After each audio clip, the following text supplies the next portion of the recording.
Hello guys, सबको स्वागत है आज के इस नई वीडियो पे। और आज के इस वीडियो में हम लोग रिव्यू करने वाले हैं हाइलाइटर्स और स्टिकी नोट्स। आप किस तरह से अपने बुक को एट्रैक्टिव बना सकते हो। तो चलिए स्टार्ट करते हैं आज के इस वीडियो को। तो सबसे पहले इसको समझाने के लिए मैंने एक चैप्टर लिया है।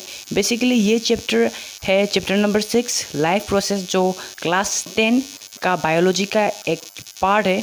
तो इसको एक्सप्लेन करने के लिए मैंने लिया है ये sticky notes. Basically sticky notes हम लोग अपने बुक में पेस्ट कर सकते हैं। तो सपोज़ यहाँ में 30 लाइंस एक पैराग्राफ दिया गया है। तो इस पैराग्राफ में से कुछ ऐसा पॉइंट है जो बहुत ही इम्पोर्टेंट है।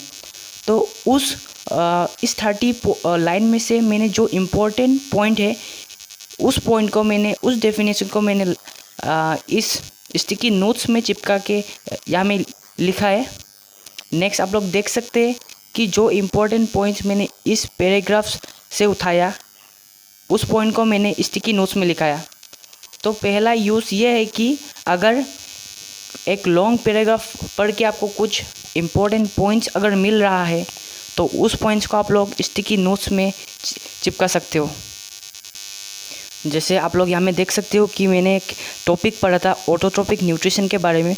तो ऑटोट्रोपिक न्यूट्रिशन के बारे में मैंने कुछ, या जो पैराग्राफ दिया गया है तो इसको मैंने अच्छा से पढ़ा और इसमें से जो मुझे इम्पोर्टेंट लगा उसको मैंने शॉर्ट सेंटेंस में यहाँ में लिख दिया। जैसे ऑटोट्रोपिक न्यूट्रिशन यहाँ में उतना अच्छा से इसका डेफिनेशन नहीं लिखा गया था, तो इसीलिए मैंने अपने वर्ड से ऑटोट्रोपिक न्यूट्रिशन का डेफिनेशन मैंने यहाँ में लिखा।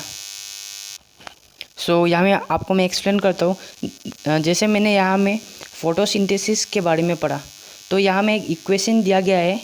तो ये इक्वेशन है कैसे प्लांट फोटोसिंथेसिस के प्रोसेस से फूड यानी ग्लूकोज को प्रोड्यूस करके डिफरेंट पार्ट्स में ट्रांसपोर्ट करता है।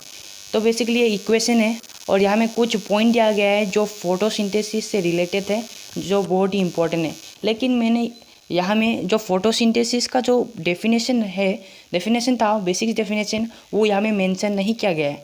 तो इसीलिए मैंने अपने वर्ड्स में से फोटोसिंथेसिस का डेफिनेशन यहाँ में मैंने लिखा है। जैसे photosynthesis green plants convert simple inorganic materials.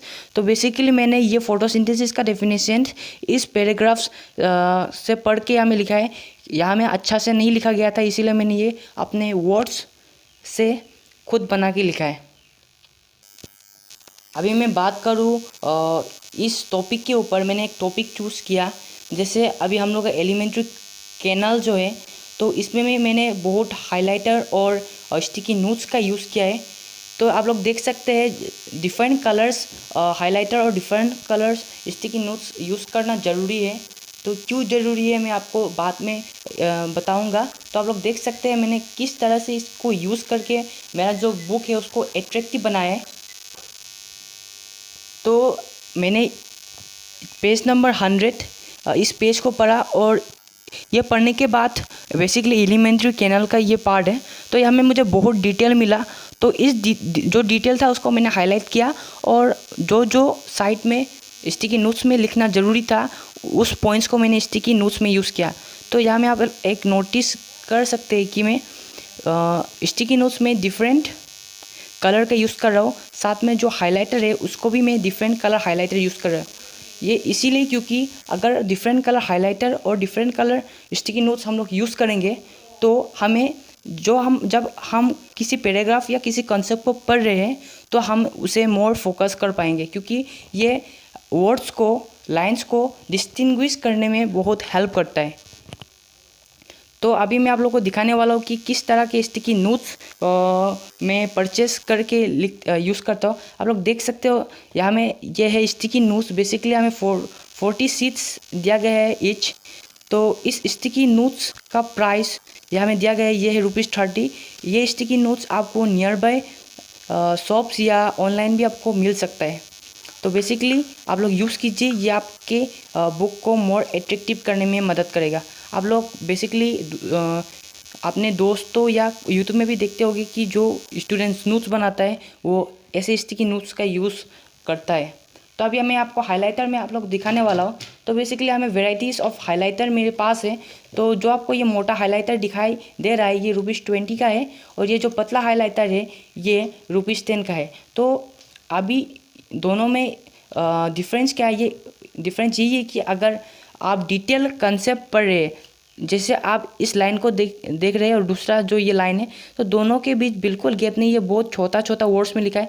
अगर मैं इस मोटे हाइलाइटर को मैं यहाँ यूज़ करूँ तो वो उतना अच्छा नहीं होगा जितना मैं इस पतले हाइलाइटर को यूज़ करूँ। तो यह हाइलाइटर ₹10 का आता है और ये मोटा हाइलाइटर ₹20 का आता है। तो यही था गाइस, आप किस तरह से अपने बुक को अट्रैक्टिव बना सकते हो। अगर आप इस तरह के चीज़ों को यूज़ करके आपको बुक को अट्रैक्टिव अगर बनाओगे तो आपको कंसंट्रेशन करने में बिल्कुल ज़्यादा मदद आएगा। और लास्ट में रिवीजन के टाइम में ये बहुत इंपॉर्टेंट है, क्योंकि वो ऐसा फेज़ है जहाँ में आपको ज़्यादा से ज़्यादा पैराग्राफ पढ़ने का समय नहीं मिलता है और कम से कम वर्ड्स में मोर डिटेल आपको कैप्चर करना पड़ता है। तो अगर आप लोग इस तरह से नोट्स बनाओगे तो डेफिनेटली रिवीजन करने में आप लोग को बहुत आसानी होगी।